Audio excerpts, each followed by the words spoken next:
ജനുവരി 20 നിൽക്കുക ചോദിക്കുക എന്ന തലക്കെട്ടോടുകൂടി 11ാമത്തെ പടിയുടെ ഭാഗമായി പേജ് 86 നിന്ന് പറയുന്ന ഭാഗമാണ് ഇന്നത്തെ ഡെയിലി റിഫ്ലക്ഷൻ.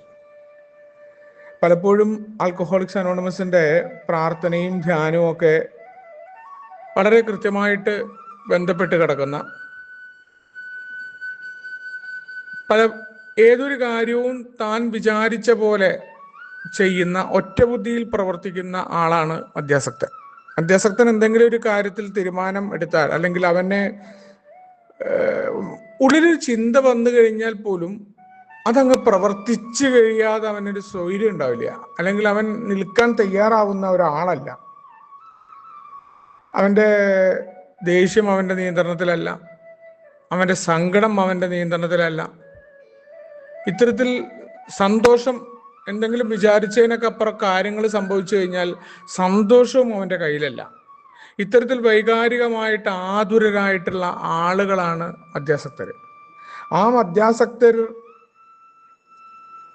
ആൽക്കഹോളിക്സ് അനോണിമസിന്റെ പ്രോഗ്രാമിൽ എത്തുമ്പോൾ നമ്മൾ 1ാമത്തെ പടിയുടെ ഭാഗമായിട്ട് ആദ്യം ഉണ്ടാകുന്ന ഒരു കാര്യം, നമ്മുടെ സ്പോൺസർമാർ പറയുന്നത്, മുന്നേ കടന്നുപോയ ഓരോ പഴമക്കാരും നമ്മളെ ഓർമ്മപ്പെടുത്തുന്ന ഒരു കാര്യം എന്താണ്? നമ്മുടെ ജീവിതത്തിൽ നമ്മൾ മദ്യാസക്തരാണ്, നമുക്ക് ഇത്തരം പ്രശ്നങ്ങളൊക്കെ ഉണ്ട്, മദ്യത്താൽ നമ്മൾ ഇത്തരം കാര്യങ്ങളൊക്കെ ഉണ്ടായി എന്നുള്ളതിനപ്പുറമായിട്ട് ജീവിതം ചെറുപ്പം മുതൽ തന്നെ അനിയന്ത്രിതമായിരുന്നു എന്ന് നമ്മൾ കണ്ടെത്തുന്നു. ഇവിടെ ആ അനിയന്ത്രിതമായ ജീവിതത്തിലേക്ക് മദ്യം കടന്നു വന്നപ്പോഴാണ് പലതിനെയും നിയന്ത്രിക്കാൻ പറ്റാതിരുന്നത്.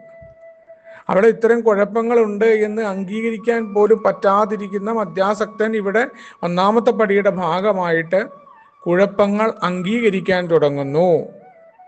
മറ്റുള്ളവരുടെ കുറ്റവും കുറവും പറയുന്നതിന് പകരം എൻ്റെ കുറ്റം എന്താണെന്ന് നോക്കുന്ന ആത്മപരിശോധനയിലേക്ക് കടക്കാൻ മദ്യാസക്തൻ തയ്യാറാവുകയാണ്. അപ്പം അങ്ങനെയാകുമ്പോൾ നമുക്ക് പല കുഴപ്പങ്ങളും നമ്മുടെ ജീവിതത്തിൽ പെട്ടെന്നുണ്ടാകുന്ന ഈ തീരുമാനമെടുക്കൽ വലിയ കുഴപ്പങ്ങൾ ഉണ്ടായിട്ടുണ്ട്.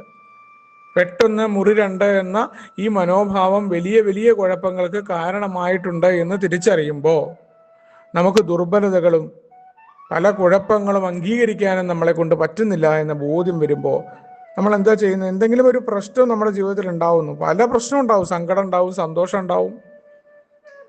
അപ്പൊ ഇത്തരം പ്രശ്നങ്ങളും ദേഷ്യമുണ്ടാവും. അത്തരം പ്രശ്നങ്ങൾ ഉണ്ടാകുമ്പോൾ നമ്മൾ എന്ത് ചെയ്യുന്നു? നമ്മൾ എടുത്തടിച്ച പോലെയുള്ള പ്രവർത്തികൾക്ക് നിൽക്കാണ്ട് ഒന്ന് പോസ് ചെയ്യണം, ഒന്ന് നിർത്തുകയാണ് അവിടെ. അതാ 1ാമത്തെ പടിയുടെ ഭാഗമായിട്ട് അവിടെയാണ് ഒരാളോടെങ്കിലും ചർച്ച ചെയ്യേണ്ട ആവശ്യമൊക്കെ വരുന്നത്. നമ്മളിവിടെ 11ാമത്തെ പടിയുടെ ഭാഗമായി പറയുന്ന സാധനത്തിനെ വളരെ സിമ്പിളായിട്ട് കാണു കഴിഞ്ഞാൽ, ഞാനിപ്പോൾ എന്തെങ്കിലും ഒരു പ്രശ്നം എനിക്ക് ഉണ്ടാവുമ്പോൾ ഒരാൾക്ക് ഒരു വോയിസ് ഇടാൻ തോന്നുകയാണ് ദേഷ്യത്തിൽ. ആ വോയിസ് ഞാൻ ഇടുന്നില്ല, എൻ്റെ സ്വന്തം ഓൺ നമ്പറിലേക്ക് എനിക്ക് ആ വോയിസ് ഇടാൻ പറ്റും. ഇപ്പോഴാണെങ്കിൽ വാട്സപ്പിലൊക്കെ വോയിസ് ഇട്ടിട്ട് നമുക്ക് കേട്ടിട്ട് അങ്ങ് സെൻഡ് ചെയ്യാതിരിക്കാൻ പറ്റും. അപ്പോൾ നമ്മൾ കുറച്ച് കഴിഞ്ഞ് കഴിഞ്ഞാൽ ഇത് വേണ്ടിയിരുന്നില്ല എന്നുള്ളത് വളരെ കൃത്യമായിട്ട് നമുക്ക് ബോധ്യമാവും. ഏതൊക്കെ തരത്തിലുള്ള വൈകാരികതയാണെങ്കിലും നമുക്ക് അപ്പോൾ ഉണ്ടാകുന്ന വികാരമല്ല കുറച്ച് കഴിഞ്ഞാൽ ഉണ്ടാവുന്നത്. അതുകൊണ്ടാണ് അവിടെ ഒന്ന് പോസ് ചെയ്യുക, ഒന്നല്ലെങ്കിൽ മീറ്റിങ്ങിന് പങ്കെടുക്കുക, ഏതെങ്കിലും സുഹൃത്തുക്കളുമായിട്ട്, പ്രത്യേകിച്ച് പ്രോഗ്രാമിൽ നിൽക്കുന്ന ആളുകളുമായിട്ട് ചർച്ച ചെയ്യുക. സ്പോൺസറെ കിട്ടിയിട്ടില്ലെങ്കിൽ നമ്മുടെ അടുത്ത സുഹൃത്തുക്കൾ, പ്രോഗ്രാം ചെയ്യുന്ന സുഹൃത്തിനെയാണ്. അവിടെ നമ്മുടെ ഹിതം നടപ്പിലാവുക എന്ന സ്വഭാവം മാറ്റിവെച്ചാൽ തീർച്ചയായിട്ടും പ്രോഗ്രാം പ്രവർത്തിക്കും നമുക്ക് കാണാൻ പറ്റും.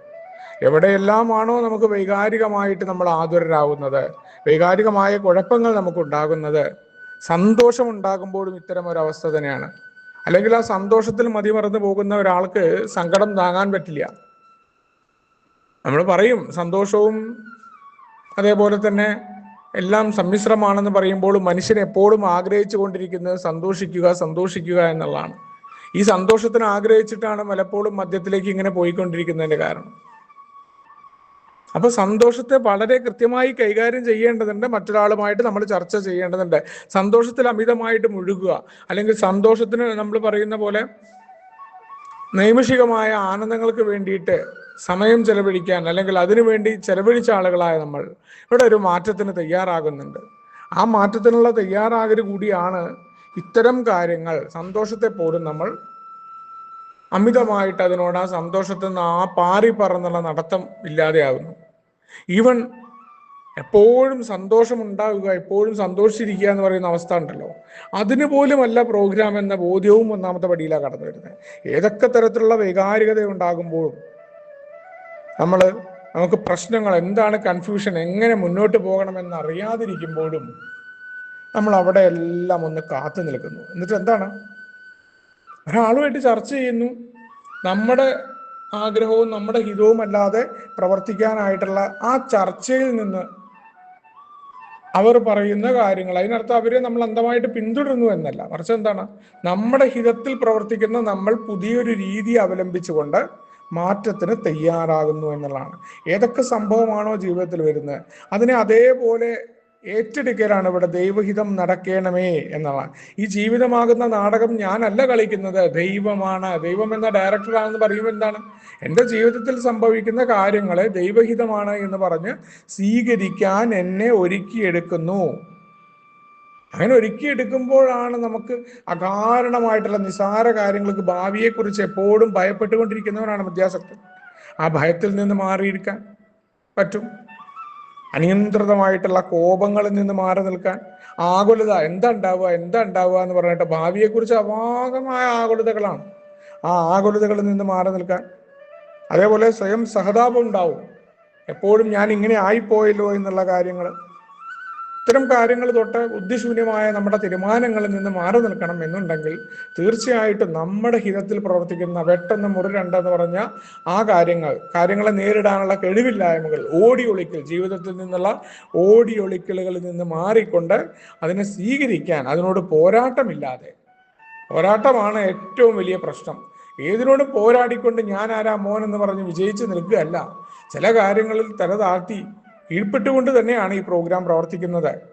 കീഴ്പ്പെട്ട് കഴിഞ്ഞാൽ നമുക്ക് യാതൊരു തരത്തിലും, പണ്ടുള്ള പഴമക്കാർ പറയണ പോലെ താണനിലത്തെ നീരോടൂ എന്നൊക്കെ പറയണ പോലെ, നമ്മൾ കീഴ്പ്പെടാൻ എവിടെ തയ്യാറുണ്ടോ അവിടെയെല്ലാം നമുക്ക് പരിഹാരം ഉണ്ടായിരിക്കുമെന്ന വളരെ കൃത്യമായിട്ടുള്ള ഓർമ്മപ്പെടുത്തലാണ് ഇന്നത്തെ ഡെയിലി റിഫ്രഷ്. ഇത് ഒരു ദിവസത്തെ പരിപാടി ആയതുകൊണ്ട് ഓരോ പ്രവൃത്തികളിലും ഇത് കടന്നു വരേണ്ടതുണ്ടെന്ന് കൃത്യമായി ഓർമ്മപ്പെടുത്തുന്നുണ്ട്. നമുക്ക് ഒരുമിച്ചുകൊണ്ട് പറയുന്ന മുന്നോട്ട് പോകാം. എല്ലാവർക്കും ശുഭദിനം, സുപ്രഭാതം.